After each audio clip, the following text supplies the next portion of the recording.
Raghuram Rajan's question, CEA's answer, the real story of GDP figures. A boy from a small town was reading the news on his mobile screen at night. The headline was flashing that India's economy is growing at a speed of more than 7%. But in that same room, his father was counting the low sales of his shop, and he himself was sitting worried about a job. A question arose in his mind: if the country is growing so fast, why is there so much anxiety around me? If the GDP is strong, why is the pressure of jobs, investment and income being felt so much? The fear starts from right here, because when figures say something and life makes you feel something else, then the ordinary person gets confused. He does not understand whether the truth lies in the data or in the ground reality. And the curiosity is whether there is really something wrong with India's GDP figures, or are we burdening the GDP with more expectations than it can carry alone? This very question recently triggered a big debate.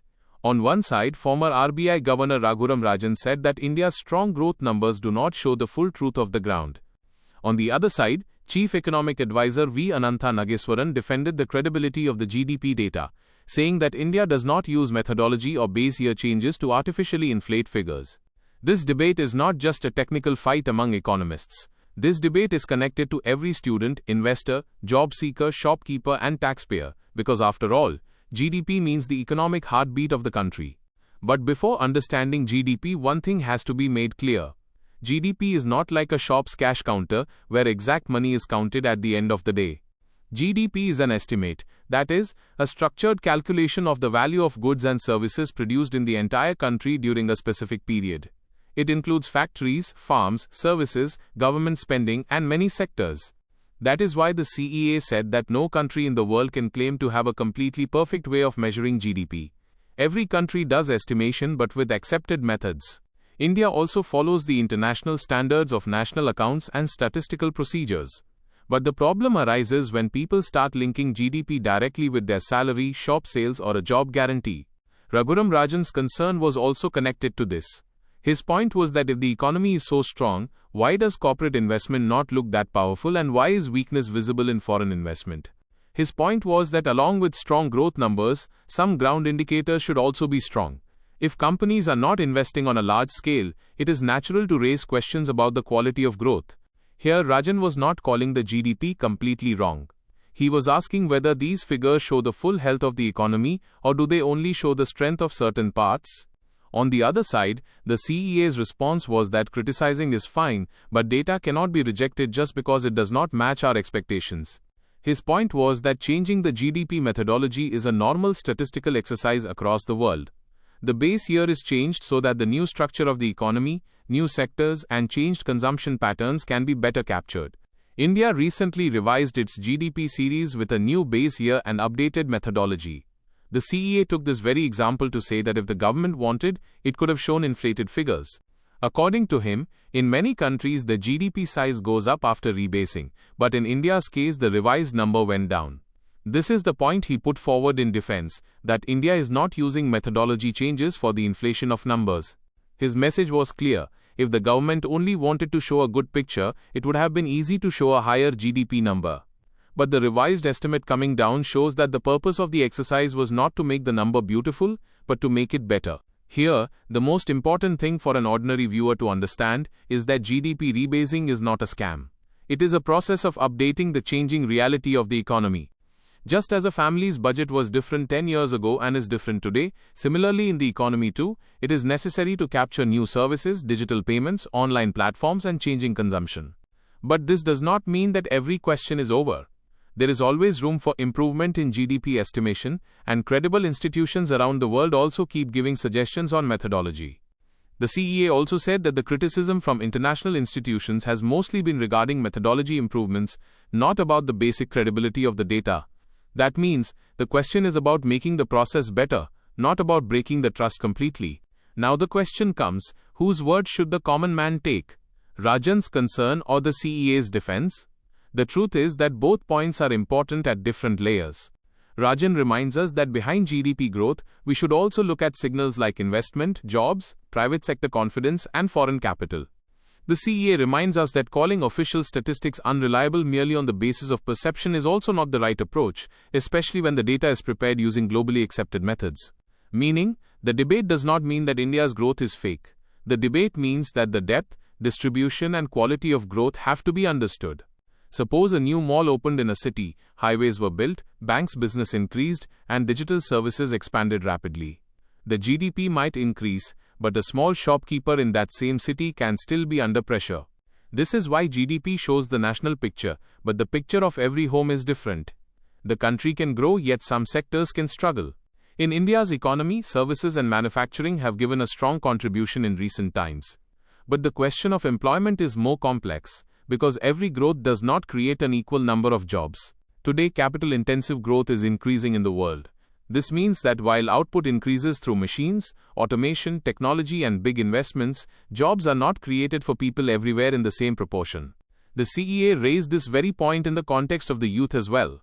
His point was that unemployment and the skill gap have to be addressed together. He said that we cannot create employment only through old methods, because the world economy is changing. AI, automation and fragmented globalization have changed the nature of the job market. Earlier, software, computer science and an MBA were considered shortcuts to career security. But now, just a degree is not enough, because AI is rapidly changing routine knowledge work. This does not mean that software or an MBA have become useless. The real meaning is that instead of a degree just for the name, a skill that creates practical value has become necessary. The CEA emphasized vocational skills. He said that India will have to give more respect to welders, plumbers, electricians, carpenters, and hands-on workers. This point is very deep, because even today many families in India want to keep their children away from manual work. They feel that an office job is the only respectable career. But countries like Germany, Switzerland, Japan, Korea, and China have given dignity to vocational expertise. Their skill-based professions are considered the backbone of the economy.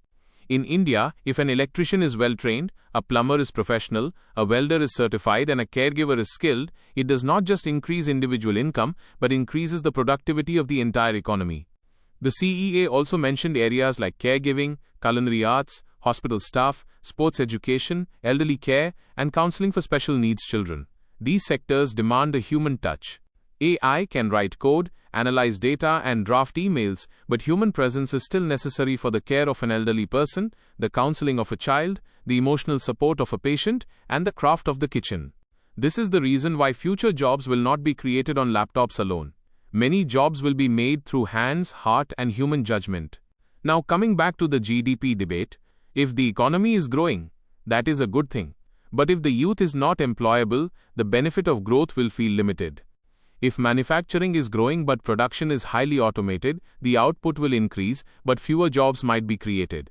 Therefore, the policy focus has to be kept on both growth plus livelihood. Rajan's concern might be this very thing, that numbers are strong, but the confidence in private investment and employment is not that visible. The CEA's answer is that instead of distrusting the data, it is better to understand its layers. In a large country like India, data collection is not easy. Here, the formal sector, informal sector, rural economy, digital economy and state-level variations all exist together. Therefore, it is necessary to continuously upgrade the statistical system. But upgrade does not mean manipulation. Many times, a better method can take the old estimate higher, and it can take it lower too. The CEA also gave the pandemic example. When a big drop was shown in the GDP in the April-June 2020 quarter, people accepted the data. No one said back then that the drop was shown in an exaggerated manner. His point was that when data is negative, people accept it as credible, but when data is positive, some people immediately start doubting it. This selective trust is also a problem. But on the other side, it is also true that, along with positive GDP, if a common citizen sees job stress, income pressure and high expenses, it is natural for questions to arise. Therefore, the right path is to consider GDP as a starting point, not the final answer. GDP tells us how the size and production of the economy are growing, but to know about welfare, one also has to look at income, jobs, inequality and consumption. The real challenge for India is this very thing, how to change high growth into high-quality livelihood. Merely having a big number is not enough, it is also necessary for the impact of that number to reach people's lives. If a youth in a village becomes a trained technician, if a small manufacturer gets connected to the global supply chain, if hospital staff becomes professional, only then will growth feel more inclusive. Today, the global economy is in an era of fragmentation. Countries want to secure supply chains, increase domestic manufacturing, and make strategic goods within their own country. the CEA said that India cannot lag behind. If the world will not supply certain essential goods to us, we will have to make certain things ourselves. But in the manufacturing race too, India needs skilled people, not just machines. Without a trained workforce, the capacity of a factory also remains incomplete. From right here, the importance of vocational training, apprenticeships and practical education increases. Schools and colleges will have to become skill-building institutions, not just factories for degrees. Parents will also have to change their mindset. It is not necessary for every child to become a software engineer or an MBA. What is necessary is that they learn a work that has value in the market and in which they can bring professional excellence. If an excellent plumber, electrician, caregiver or technician earns a stable income, he is also just as respectable as a white-collar employee. India's economy needs two things together in the future.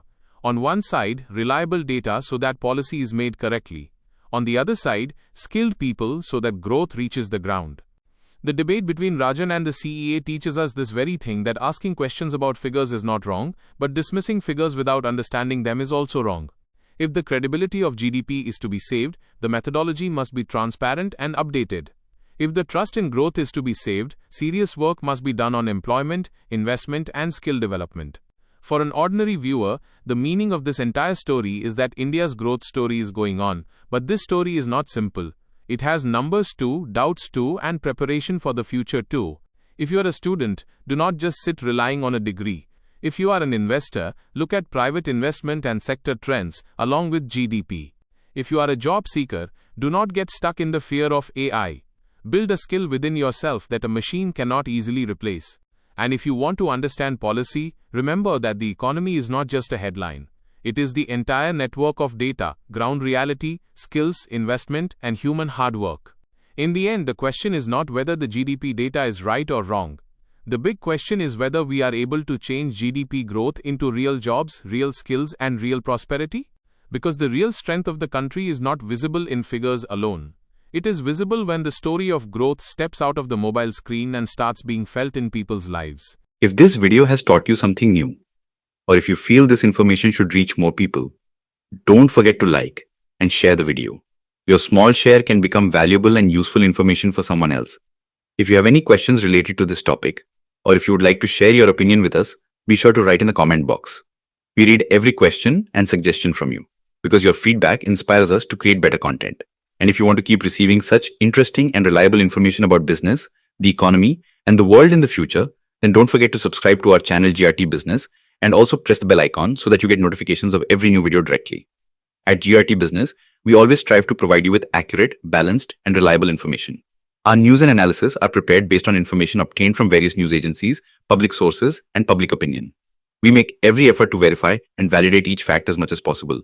But in case of any possible error or dispute, the responsibility lies with the respective sources. Our only aim is to present you with a correct and trustworthy perspective so that you can understand any topic better.